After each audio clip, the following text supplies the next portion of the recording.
Okay, guys, moving on to lesson two, best contact practices in Zillow. Brief overview. What this means is there's really only two ways to contact a for sale by owner on Zillow, unless you're sending any sort of direct mailers or particular letters to these for sale by owners. The only two other ways to contact them would be either via phone or via email through Zillow, and I'll show you how to do those two things in this lesson. It's a short, sweet one, but nonetheless very informative. Okay, so coming back into Zillow here, uh, the two contact ways, and you'll find this as a mixed bag between all the listings here that you may encounter, but I'm just gonna randomly pick one here that I've never seen before, this $2.15 million one. Um, there immediately here, by just looking at it, I can tell there's two ways to contact this owner. One is going to be they have provided their phone number right there. Important to know that it is an out of area number, so this person may not live here full time. Just a good note to keep in your mind. And also, the second part, which sometimes people don't realize, is most of the time, or not about half and half really, the property owner will not provide their number here, or as we saw in the previous example on lesson one, on a description either. So you'll just see property owner blank here, and you'll really have, you won't really know how to contact them. What you can do is, as long as, and this is the most important part, you unclicked what's already been pre-clicked here on the get more information. This Mary Catherine White is an agent. We do not want to contact her. So we will unclick her and instead re-click property owner. What that will do is when you formulate your email here below, it will go straight to the property owner as opposed to any of these agents advertising up here. I like to keep it pretty simple.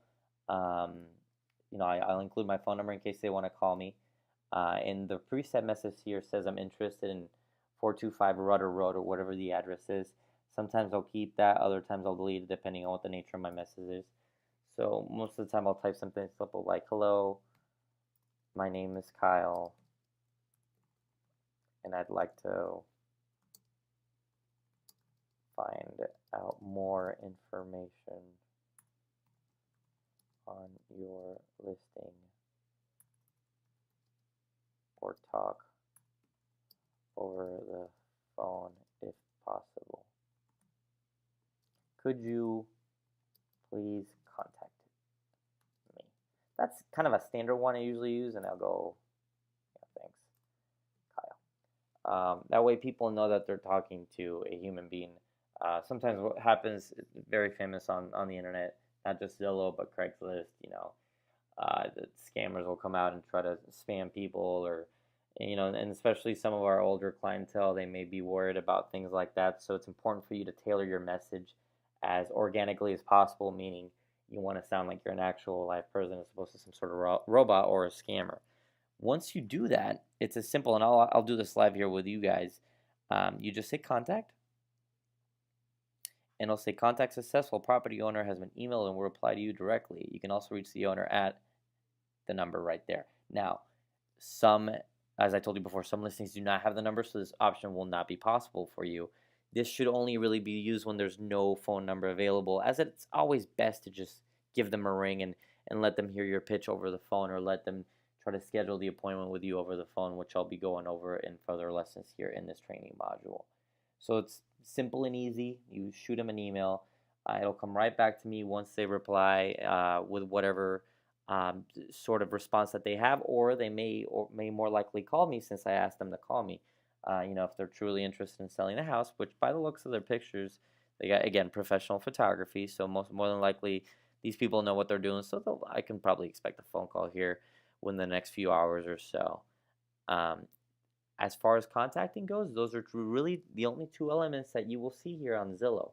I do, as I mentioned before, I do have scripts not only on the calling side of it. So when you pull up one of these listings and it has a phone number, and you will decide to, in fact, call these people instead of email them, or or if you would just like to email them, there's different scripts for that as well if there's no phone number available. Again, contact me and request those straight from me. I'll be happy to email those over to you. Uh, Closing thought here. It's kind of funny. I'll probably point this out in my later lessons, but Check these guys out. They're a $1.4 million listing, and they have a picture of their grandson, maybe, or their son, right in the middle of their listing picture, which may or may not be that professional. But we'll leave that up to everybody's own judgment. But that closes out lesson 2, which is identifying different contact and best practices via contacting on Zillow. We'll be moving on to lesson 3 next.